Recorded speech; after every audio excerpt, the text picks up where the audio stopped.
It's a great tragedy that the corona is in the White House. I have been telling for the last 3 months, this has been systematically planned to attack the Western powerful leaders, including the presidents and prime ministers. We all know Boris Johnson, the Prime Minister of UK, almost died foolishly. We all prayed, thank God he is alive and he is back to work. Now I recommended today President Trump to take 14 days quarantine. Will he listen? Let us see. Let Mike Pence operate. This is systematically an attack by the enemies, intentionally, as per the reports, prove that China is doing this. I am not shy to expose whoever is corrupt. And thank you, friends, for praying. Today you see the White House, top aides have tested positive. President Trump's personal valet tested positive. Mike Pence, Vice President's press secretary, tested positive. And the CDC chairman, the task force chairman, Dr. Fauci, Dr. Redford, and FDA chairman, Stephen, all three are now in quarantine from today for the next 2 weeks. They are not maintaining the distance, and nobody else can be bold enough. My mutual friend and a close friend of President Trump and few others have been trying to convince to wear a mask or maintain the distance. What we teach others, we must practice. Therefore, lack of practice, today we are paying a heavy price. I'm asking all my friends around the world, pray for President Trump's health and the team, all the people that are working in the White House. You see the pictures of the defense and all the generals, how close they are sitting, 1-2 feet from each other. You see President and Vice President and task force team, how close they are standing together. But telling everybody to maintain 5-6 feet distance, very dangerous. That is why 30% of Americans, as per some reports, have confirmed that they have been affected. This is a very serious attack. I've told secretly in the month of February, I came out publicly through my Facebook and through videos and letters and text messages to dozen or more important White House advisors. It's time to act. They didn't take it, called it hoax, neglected it, politicized it, both parties. I'm not blaming one party or the other. Thank God, now at least last 2-3 weeks, they're taking seriously. Now we need to step up and take more seriously. ప్రియమైన సహోదరి సహోదరులారా, నా తెలుగు మిత్రులారా, మీరు కూడా ఈ corona వైరస్ని చాలా సీరియస్గా తీసుకోండి. ముందు నుంచే నేను చెప్తున్నాను, ఇది చాలా డేంజరస్, దీని ద్వారా చాలా నష్టం జరుగుతుందని.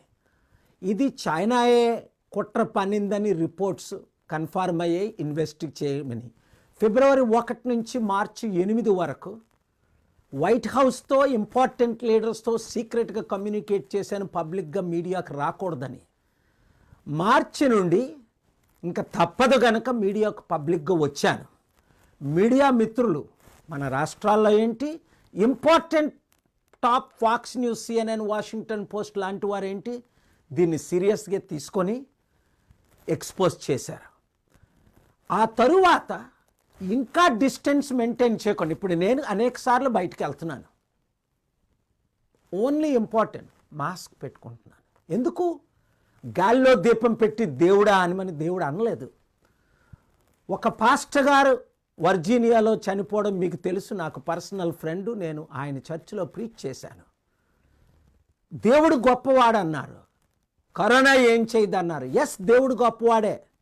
అలాగని చర్చిలు మూసేయమనేటప్పుడు ఓపెన్ చేయొచ్చా? అందుకనే నేను దైవజనులతో కూడా మాట్లాడాను, మీ అందరితో మాట్లాడాను. ఈరోజు ఎంత ట్రాజెడీ చూడండి. అమెరికన్ ప్రెసిడెంట్ వైట్ హౌస్ లోపట ఆయన పర్సనల్ వేళకి టెస్ట్ పాజిటివ్గా వచ్చింది. Mike president, vice president, press సెక్రటరీకి పాజిటివ్ టెస్ట్ వచ్చింది. అలాగే ఇంకా అనేక మందికి టెస్టులు జరుగుతున్నాయి. ఇప్పుడు White House task force face of the White House అనాలా doctor Fauci, CDC chairman leader doctor Redfield, doctor Steven Hahn, ముగ్గురికి అంటే మూడు డిపార్ట్మెంట్ల ముగ్గురు లీడర్స్కి క్వారంటైన్ తీసుకోవాల్సిన అవసరం వచ్చింది. ట్రంప్ గారికి వచ్చిందనే ఇంటర్నల్ ఇన్ఫర్మేషన్. అయితే ఆయనకు వచ్చు ఎక్సర్సైజ్ చేయడం ఏంటి, ప్లే చేయడం ఏంటి, హెల్తీగా ఉన్నారు, వయసులో 73 సంవత్సరాలైనా. అలాగని నెగ్లెక్ట్ చేయకూడదన్నా పట్టించుకోలేదు. దేశమంతా ప్రార్థనకు పిలవమన్నా పట్టించుకోలేదు. డిస్టెన్స్ మెయింటైన్ చేయమన్నా పట్టించుకోలేదు.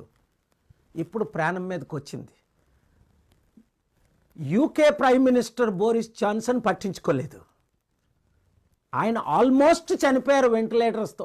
దేవుని కృపలో ప్రార్థనల ద్వారా మంచి మెడిసిన్, మంచి డాక్టర్స్, మంచి ట్రీట్మెంట్ ద్వారా బ్రతికి బయటపడ్డారు. ఎంతమంది స్పోర్ట్స్ ఫిగర్స్ చనిపోలేదు, ఎంతమంది చిన్నపిల్లలు చనిపోలేదు, ఎంతమంది ఎల్డర్లీ పీపుల్ చనిపోలేదు. అందరూ ఏ తేడా లేకుండా చనిపోతున్నారు. అందుకనే మన తెలుగు రాష్ట్రాల్లో కూడా నేను ముఖ్యంగా రిక్వెస్ట్ చేసింది అప్పుడు ప్రైమ్ మినిస్టర్ గారితో కూడా, దీన్ని మినిమం 6 వారాల నుంచి 12 వారాల వరకు పొడిగించాలి. అలాగని కూలీ మాలి లేని వారికి తిండి లేక మలమల్లాడిపోతారు.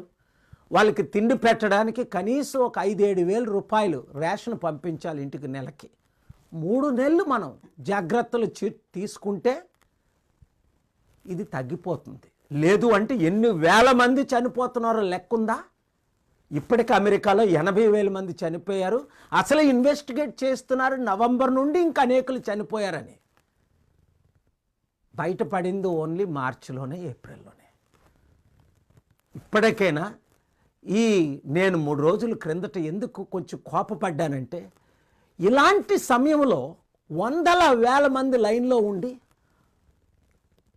మద్యపానం నిషేధించకుండా సెంట్రల్ గవర్నమెంట్ పర్మిషన్ ఐదుగురికి అట్ ఎ టైం డిస్టెన్స్ ఇస్తే వందల వేల మంది ఎలాగెళ్తున్నారు. అందుకనే ఇప్పుడు మరలా నేను రిక్వెస్ట్ చేస్తున్నాను, మద్యపానం నిషేధించండి. ఇప్పుడు దానివల్ల వచ్చిన 100 కోట్లు 1000 కోట్లు ఆశిస్తే దానివల్ల వచ్చే నష్టం వేల కోట్ల మీద ఉంటుంది. మనం వీటన్నిటిని ఓవర్కమ్ చేయొచ్చు. ఆర్థికంగా ఏం చేయాలి, ప్రాక్టికల్గా ఏం చేయాలి, ఫ్యూచర్ ఇన్వెస్ట్మెంట్స్ ఏ విధంగా తేవాలి, మనం డిస్కస్ చేసి మూవ్ ఫార్వర్డ్ అవుదాం. నా వంతు నా సహాయం ఉంటుంది. కనీసం 7,000 కోట్ల రూపాయలు 2 తెలుగు రాష్ట్రాలకి 7,000 కోట్లు ఈచ్ రాష్ట్రానికి నేను తెప్పించగలను. ఒక లెటర్ ఇమ్మన్నా. అంతేకాకుండా ఛాలెంజ్ చేశాను, ఇన్వెస్ట్మెంట్స్ని తీసుకొస్తాను 6 నెలల్లో. ఇవన్నీ ప్రాబ్లమ్స్ మనకు సాల్వ్ అయిపోతాయి. ముందు బ్రతుకుంటేనే కదా ఏమైనా చేయగలం. అలాగని తిండి లేక ఎంతమంది చనిపోతారు, వాళ్ళకి ముందు మనం తిండి పెట్టాలి కదా.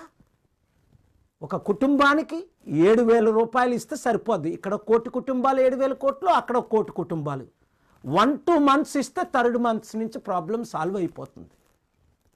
చాలా సీరియస్గా తీసుకోవాల్సింది. అందుకనే మనకున్న 42,000 మంది ప్రజాశాంతి పార్టీ కోఆర్డినేటర్స్, పాల్ ఆర్మీతో ఉన్న 25,000 మంది కోఆర్డినేటర్స్, మన పాస్టర్స్ దైవజనుల లిస్ట్ ఉన్న 75,000 మంది, 2 రాష్ట్రాల్లో 78,000 మంది కోఆర్డినేటర్లు.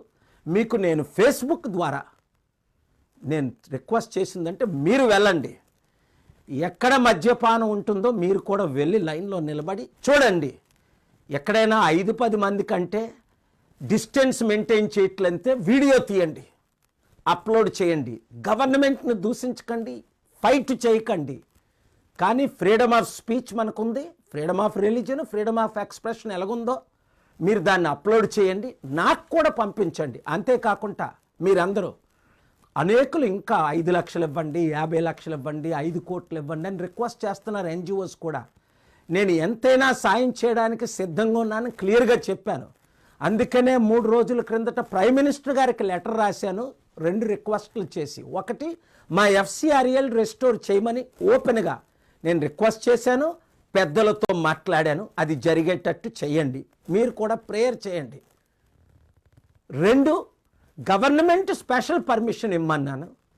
ఇళ్ళ లేని వారికి ఇల్లు, ఈ కరోనా వైరస్ విక్టమ్స్కి ఎయిడ్ తీసుకురావడానికి. చాలామందికి అర్థం అవ్వట్లేదేమో మరి. FCRA లేకుండా నేను నా చారిటీకి డబ్బులు పంపలేను, కలెక్ట్ చేయలేము, పంపలేము. First point. 2, గవర్నమెంట్ పర్మిషన్ లేకుండా సమిట్లు, ఇన్వెస్ట్మెంట్స్ తేలేము. అందుకనే నేను రాజకీయాల్లోకి ఎంటర్ అయ్యాను. వచ్చే డబ్బు ఆపేశారు, ఫ్యూచర్ డబ్బు తేకుండా క్రిపుల్ చేసేశారు, ఉన్న డబ్బు సీజ్ చేసేసారని వారిచ్చిన వాగ్దానాల కొరకు నేను దేవుణ్ణి స్తుతిస్తున్నాను. So I'm requesting the prime minister Modi to take very urgent steps necessary so that, and the chief ministers of both states, so that we can work together, pray together, plan together. I'm not talking about religious prayer.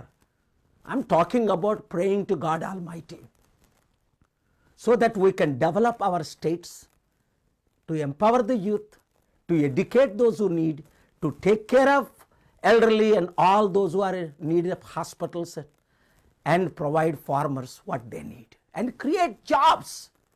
I am here. My prayers are with you. Thank you very much.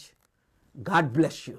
మీ అందరినీ దేవుడు దీవించుగాక. దయచేసి మీరు అందరూ కలిసి, మనం అందరము కలిస్తే ఏ విధంగా మీడియా అద్భుతంగా రిపోర్ట్ చేశారో గతంలో, ఇప్పుడు కూడా రిపోర్ట్ చేసినట్లు ప్రేయర్ చేయండి, పని చేయండి, మీరు కూడా అందరితో షేర్ చేయండి. Thank you very much. God bless you.